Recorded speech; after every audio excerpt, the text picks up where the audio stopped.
మీ గురించి దండోరా వేయటం మీకు ఎప్పుడైనా తెలిసిందా ఆర్ విన్నారా? లేదు. నాలో ఉన్న ఒక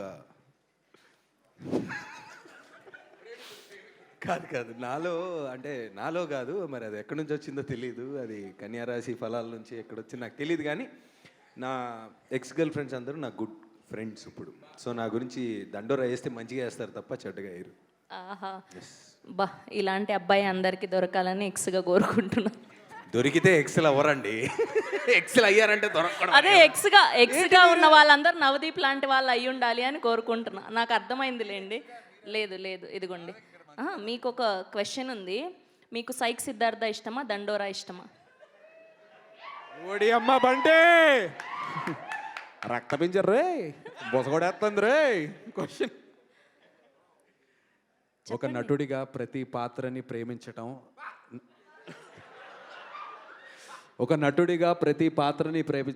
నా యొక్క వృత్తి ధర్మం. సో నాకు దండోరాలో విష్ణు ఎంత ఇష్టమో సైక్ సిద్ధార్థలో సిద్ధార్థ అంతే ఇష్టం.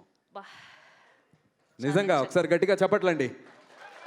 ఒక నటుడు ఇలాంటి ఒక మాట చెప్పినప్పుడు దాని ఇన్స్పిరేషన్గా, మోటివేషన్గా, యాస్పిరేషన్గా అది తీసుకోవాలి. అర్థమైంది. చాలా చిక్కటి థ్యాంక్ యూ శ్రవంతి గారు. ఇంతకీ ఏదో అన్నారు ఎక్స్ అని, అది ఏదో మిక్స్ అయిందిలేండి. పర్లేదు, నా మనసులో ఏముందో అందరికీ అర్థమైంది.